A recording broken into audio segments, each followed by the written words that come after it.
안녕하세요. 이번 강의는 웹문서에서 가장 많이 사용되는 텍스트, 특히 그 중에서 글꼴과 관련된 스타일 속성들에 대해서 알아보도록 하겠습니다. 가장 먼저 살펴볼 속성은 폰트 패밀리라는 속성인데요. 이 폰트 패밀리는 웹문서의 글꼴을 지정하는 속성입니다. 폰트 패밀리의 기본형을 보시면 글꼴 이름을 쓰는 건데요. 글꼴 이름 다음에 쉼표를 붙여서 여러 개 나열할 수도 있습니다. 글꼴 이름을 하나가 아니라 여러 개를 사용하는 것은 처음에 지정한 글꼴이 사용자 시스템에 없을 경우를 대비해서 만약에 맑은 고딕이 없으면 도둠, 도둠이 없으면 굴림체로 하라고 지정하는 것입니다. 이것을 폰트 패밀리 셋이라고 얘기를 하고요. 폰트 패밀리 속성은 상속되기 때문에 바디 태그에서 한 번만 정의하면 그 문서 안에 있는 모든 텍스트에 같은 글꼴이 사용됩니다. 바디에서 지정한 글꼴 외에 다른 글꼴을 특정 텍스트에다 지정하고 싶다면 클래스 스타일이나 태그 스타일 등을 이용을 해서 지정을 해주시면 돼요. 그리고 폰트 패밀리를 지정할 때 보면 따옴표를 쓰는 경우가 있고 안 쓸 때가 있는데 이렇게 두 글자 이상 중간에 이렇게 스페이스가 들어가죠. 두 글자 이상으로 하나의 글꼴을 나타낼 때는 이게 하나의 덩어리라는 것을 나타내기 위해서 따옴표를 사용합니다. 요즘에 많이 사용되는 게 웹폰트입니다. 웹폰트라는 것은 사용자 시스템에 내가 지정한 글꼴이 없더라도 웹상에 있는 글꼴 정보를 가져와서 화면에 표시해 주는 거예요. 실제로는 그 폰트 패밀리로 지정한 글꼴은 사용자 시스템에 그 글꼴이 있어야만 화면에 표시할 수가 있거든요. 그런 제한 때문에 예전에는 좀 멋진 글꼴을 사용하고 싶으면 이미지로 만들어서 사용하기도 하고 그랬었지만 지금은 모바일이나 그 웹을 보여줘야 되는 기기들이 다양하기 때문에 그 이미지를 이용해서 사용하는 것은 그다지 적합하지 않습니다. 그래서 웹폰트라는 것을 사용하게 되고요. 이 웹폰트를 사용하기 위해서는 글꼴이 웹상에 올라가 있어야 돼요. 그럼 이 웹폰트를 사용자가 접속했을 때 웹폰트 정보를 가져와서 화면에 표시해 줄 수가 있습니다. 예전에는 웹폰트 파일을 여러분이 직접 준비해서 웹에다 올려놓고 그것을 웹문서에 적용을 했었는데 요즘은 가장 많이 사용하는 게 구글 웹폰트입니다. 구글 웹폰트에서는 영문을 주로 많이 표시를 제공을 해주는데요. 얼리 액세스라는 페이지로 가면 한글도 여러 가지 웹폰트로 제공이 되고 있습니다. 이것은 지금 중국어고요. 코리안 이렇게 한글을 보면 한나체가 있어요. 이런 식으로 해서 한글 웹폰트를 여러분이 사용하고 싶은 것을 선택을 하시면 되고요. 선택한 다음에 링크라는 항목에 보시면 어떻게 하면 이 한글 웹폰트를 가져다 쓸 수 있는지 글꼴 정보가 있는 CSS 파일 주소를 알려줍니다. 이것을 복사해서 쓰시면 되고 이 글꼴을 복사해서 사용했을 때 글꼴 이름은 한나라고 사용한다고 표시가 되어 있어요. 그러니까 요 링크 주소 복사해 놓고 사용하는 폰트 패밀리 이름도 알아두셔야 합니다. 최근에 많이 사용하는 웹폰트로는 네이버에서 제공하는 나눔 고딕체가 많이 사용돼요. 고딕체는 깔끔한 직사각형 형태이기 때문에 웹문서로 표시했을 때 예쁘게 표시가 되거든요. 그럼 내가 나눔 고딕을 사용하고 싶다. 그러면 여기 있는 링크 주소를 알아야 되겠죠. 한번 적용을 해보도록 하겠습니다. 비주얼 스튜디오나 기타 웹 편집기를 사용해서 작성한 후에 웹 브라우저로 확인을 해도 되지만 이 강의에서는 한눈에 쉽게 그 소스를 작성하면서 결과까지 확인할 수 있도록 웹 기반 편집기인 코드펜을 이용해 보도록 하겠습니다. 지금 피터그를 이용을 해서 문서 단락이 하나가 있는데요. 아무것도 지정하지 않았을 때는 웹 브라우저의 기본 글꼴과 기본 크기로 표시가 됩니다. 지금 이 상태에서 저는 이제 나눔 고딕을 사용하려고 해요. 그럼 어떻게 해야 되냐면 여기 링크에 있는 임포트문을 그대로 복사를 해서 CSS에다 갖다 놓습니다. 이렇게 지정을 하고 난 후에는 그 다음부터 내가 원하는 대로 이 글꼴을 사용할 수가 있어요. 글꼴 이름이 뭐냐면 나눔 고딕이라는 영문이에요. 그러면 p 태그 스타일을 정의를 할 때 글꼴 폰트 패밀리 요소를 아까 나눔 띄고 고딕 이렇게 지정을 하면 된다고 했어요. 혹시 나눔 고딕이 제대로 표시가 안 될 경우를 대비해서 뭐 도둠 이렇게 지정을 할 수가 있겠죠. 자, 그럼 밑에 있는 글꼴이 처음에는 브라우저 기본 글꼴로 표시되다가 나눔 고딕으로 바뀐 걸 볼 수 있습니다.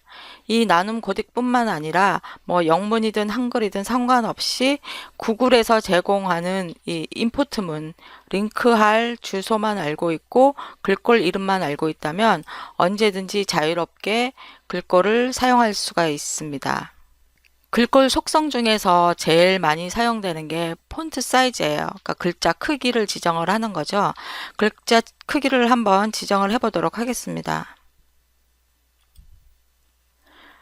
웹문서에서 CSS를 이용을 해서 글자 크기를 지정하지 않으면 웹 브라우저에서는 기본으로 16픽셀 크기로 화면에 표시해 줍니다. 그러니까 지금 여기는 글자 크기가 지정되어 있지 않기 때문에 아래 보이는 텍스트들은 16픽셀 크기로 표시된 거예요.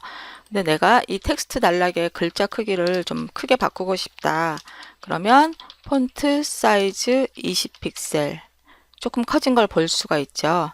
그리고 이 P 태그 안에 있는 스팬 태그로 묶은 부분, 픽셀과 포인트 부분을 더 글자를 크게 하고 싶다. 그러면 P 태그 아래에 있는 스팬 태그에 대해서 폰트 사이즈를 30픽셀 정도로 키워줄 수 있어요. 그러면 픽셀 부분과 포인트 부분의 글자가 커진 것을 볼 수가 있습니다. 그러니까 폰트 사이즈를 이용을 해서 글자 크기를 다양하게 조절을 할 수가 있어요. 근데 이렇게 픽셀로 표현을 하게 되면 모바일 같은 경우에는 내가 원하는 만큼의 그 형태로 화면에 보이지를 않아요. 그래서 모바일에 맞게 반응형 웹에 맞게 조절을 하려면 픽셀 크기보다 EM이라는 글자 크기를 사용하는 게 좋습니다. EM에 대해서는 나중에 반응형 웹을 설명할 때 그때 설명드리도록 하겠습니다. 자, 폰트 사이즈 말고 이제 글꼴에서 많이 사용되는 속성이 글자를 진하게 만드는 폰트 웨이트라는 속성이 있어요. 그러니까 폰트 웨이트 이 두께를 어떻게 지정할 것인가를 지정하는 속성입니다. 폰트 웨이트에서 사용할 수 있는 속성 값은 100에서 900까지가 있고요. 이 경우에 400이 중간 값이고 700이면 진하게 표시를 하는 거예요. 또는 키워드로 볼드라는 것도 있습니다. 이렇게 볼드라고 지정을 하면 스팸 부분의 글자가 진하게 표시됩니다. 볼드 대신 700이라고 해도 똑같아요. 근데 보통은 너무 진하다 싶어서 한 600 정도로 살짝 낮춰서 사용하는 경우도 있습니다. 다음에 폰트 웨이트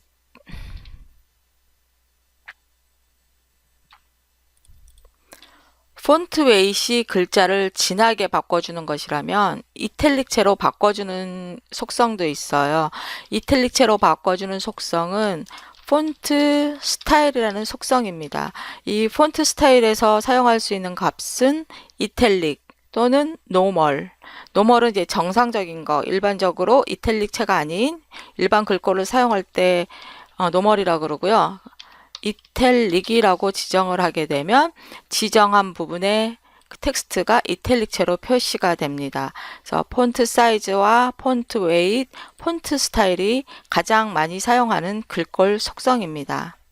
지금까지 글꼴에 대해서 알아봤고요. 이제는 텍스트 전체를 묶는 텍스트 스타일에 대해서 알아보도록 하겠습니다. 먼저 글자 색을 지정하는 속성은 컬러라는 속성이에요. 이 컬러 속성을 이용해서 글자 색을 지정하는데 색을 지정하는 방법은 16 진수 값으로 표시를 하거나 RGB 값으로 표시하거나 HSL 값 이런 식으로 지정을 할 수도 있고요. 가장 많이 사용하는 색상 이름 중에서 사용할 수도 있습니다. 근데 뭐 흰색이나 까만색, 빨간색 이런 것들은 색상 이름이 간단하기 때문에 이런 색상 이름으로 지정을 하면 편리하고요. 그다음에 16진수 값은 지금 6자리에 16진수로 표시를 하는데 앞에 두 자리는 빨간색, 그러니까 빨강의 양, 두 번째는 초록색의 양, 마지막 두 개는 파란색의 양입니다. 그래서 빨강과 초록과 파랑을 얼마나 많이 섞는지 따라서 16진수로 표시를 할 수가 있습니다.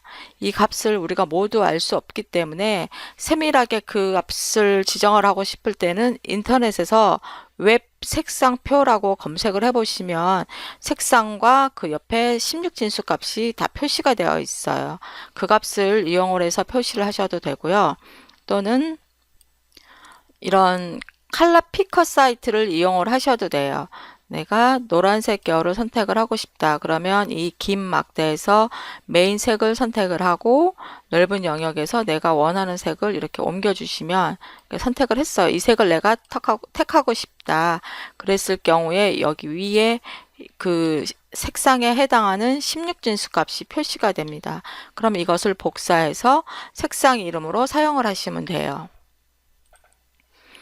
또 자주 사용하는 방법 중에 하나가 RGB 값입니다. 이것도 역시 앞에 맨 첫 번째 글자는 빨간색의 양, 두 번째는 초록색의 양, 마지막은 파란색의 양입니다. 최대값이 255예요. 그러니까 이 경우에는 빨간색도 전혀 안 들어갔고 파란색도 안 들어갔고 초록색만 255에 가까운 값이기 때문에 녹색 계열로 표시가 될 거예요. 그래서 이런 식으로 해서 색상을 지정하실 수가 있어요. 다음 텍스트 데코레이션이라는 속성은 텍스트에 뭐 줄을 긋는 거예요. 밑줄, 그다음에 위에 올라가는 오버라인 줄, 그다음에 화면에다가 이렇게 취소한다라고 표시해주는 취소줄, 또는 이 속성을 이용을 해서 텍스트 링크의 밑줄을 없앨 수도 있습니다. 한번 예를 볼게요. 현재 만들어진 이 텍스트 단락은 두 개의 단락이고요. 폰트 사이즈 속성이라는 이 부분 잘못되어 있네. 폰트 사이즈 속성이라는 것은 스팬이라는 태그로 묶어놨어요. 그러면 스팬 태그에다가 텍스트 데코레이션 언더라인 이렇게 하게 되면 폰트 사이즈 속성에 밑줄이 생깁니다. 그리고 여기 폰트 스타일 속성에는 링크가 만들어져 있죠. 링크는 기본으로 파란 색상 그리고 밑줄이 함께 표시가 됩니다. 근데 우리가 링크마다 이렇게 밑줄을 표시하면 텍스트가 지저분해서 보기가 싫잖아요. 이럴 경우에는 A 태그에 텍스트 데코레이션 none이라고 해서 밑줄을 일부러 없애주게 됩니다. 그러니까 이 텍스트 데코레이션 속성은 밑줄을 표시할 수도 있고 밑줄을 없앨 수도 있습니다. 다음에 살펴볼 속성은 텍스트 섀도우 속성이에요. 이 섀도우라는 단어에서 알 수 있듯이 텍스트에 그림자를 넣어주는 것입니다. 예전에는 텍스트에다 그림자를 넣어서 효과를 주고 싶으면 이미지로 만들어서 넣었어야 했었거든요. 하지만 CSS3에 와서는 텍스트 섀도우라는 속성이 있어서 직접 그림자를 넣을 수가 있습니다. 텍스트 섀도우를 사용하는 형식을 보시면요. 가로거리와 세로거리 그리고 번짐 정도, 색상 네 가지 값을 지정하게 되어 있는데 여기에서 가로거리와 세로거리 즉 기본 텍스트를 중심으로 해서 그림자가 얼마나 떨어져 있는지를 나타내는 이 값은 필수 속성이에요. 꼭 지정을 해주셔야 돼요. 그리고 번짐 정도는 그림자 크기가 얼마가 되는지를 지정을 하는 것입니다. 그림자가 커지면 그만큼 그림자는 약간 희미해지게 되고요. 그림자 크기가 작다면 그림자는 좀 더 진하게 표시가 됩니다. 그리고 색상은 그림자의 색상을 지정을 하는데 만약에 지정을 하지 않을 경우에 글자색하고 똑같이 표시가 돼요. 이 색상 값을 지정하는 거에 따라서 그림자 색상이 달라집니다. 자, 그러면 한번 예를 보도록 하겠습니다. 그림자 효과를 제대로 보기 위해서 글자를 좀 크게 바꿔놨어요. 자, 여기다가 제가 그림자를 추가를 하고 싶어요. 그러면 섀도우라는 클래스 스타일로 한번 추가를 해보겠습니다. 텍스트 섀도우라는 속성에 가로 세로 거리를 한 5픽셀, 5픽셀 정도로 하고 번짐을 10픽셀 정도로 지정을 하겠습니다. 아직 그림자 색상을 넣지를 않았죠. 그림자 색상은 눈이 확 띄게 빨강으로 해볼게요.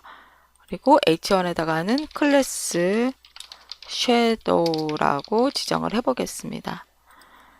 이렇게 하면 가로 세로 5픽셀씩 떨어져 있고 번지는 정도는 10픽셀이고 그림자 색상은 빨강인 텍스트 그림자가 생기게 됩니다. 방향을 만약에 마이너스로 하게 되면 가로일 경우에는 왼쪽으로 가고요. 세로일 경우에는 위로 올라가게 됩니다. 이 크기 값을 좀 줄여볼까요? 줄이게 되면 그림자 크기가 좀 줄어들면서 색상도 좀 진해지게 됩니다.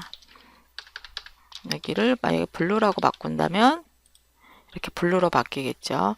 색상을 만약에 지정하지 않는다면 글자 색과 같은 까만색이 그림자 색상이 됩니다.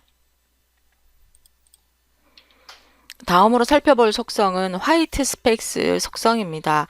화이트 스페이스라는 것은 우리가 소스를 입력을 할 때 스페이스바를 눌러서 입력한 공백이에요. HTML에서는 공백이 아무리 많아도 웹브라우저에는 한 칸만 표시를 합니다. 그런데 우리가 HTML 태그 중에 프리라는 태그를 이용을 하면 사용자가 입력한 공백이 그대로 표시가 되죠. 이것을 CSS에도 적용을 할 수가 있습니다. 이 화이트 스페이스라는 속성을 사용을 해서 값을 어떻게 적용하느냐에 따라서 공백이 어떻게 처리되는지가 달라집니다. 지금 보시면 프리라는 속성 값을 사용하면 공백을 그대로 다 표시를 해요. 만약에 내가 스페이스바를 5번 눌렀다면 공백이 5칸이 들어갑니다. 그 다음에 프리 랩이라고 해도 마찬가지로 공백을 그대로 표시를 합니다. 그럼 둘 사이의 차이가 뭐냐면 프리일 경우에는 줄을 자동으로 바꿔주지가 않아요. 프리랩은 줄을 자동으로 바꿔줍니다. 예를 한번 보도록 할게요. 자, 여기 이런 텍스트가 있는데 내가 여기다가 공백을 여러 개를 넣었어요. 그러면 브라우저 상에는 그게 반영이 안 돼서 여기 한 칸만 표시가 됩니다. 이것을 제가 화이트 스페이스라는 속성을 이용을 해서 한번 풀이라고 넣어 볼게요. 풀이라고 넣게 되면 여기 결국이라는 요 앞에 화이트 스페이스는 그대로 다 표시가 되지만 줄바꿈이 되질 않아요. 이렇게 쭉 한 줄로 표시가 돼요. 만약에 이것을 프리 랩이라고 바꾸면 여기 띄었던 그 스페이스바만큼 다 표시가 되면서 화면에서 자동 줄바꿈이 됩니다. 이게 프리와 프리랩의 차이예요.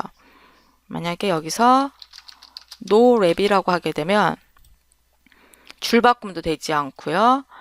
앞에 있는 화이트 스페이스도 다 표시가 되지 않습니다. 이 상태에서 프리 라인이라고 해볼게요. 프리 라인이라고 하게 되면은 아까처럼 그 앞에 노랩이랑 똑같이 화이트 스페이스가 다 적용이 되지 않지만 자동 줄바꿈이 됩니다.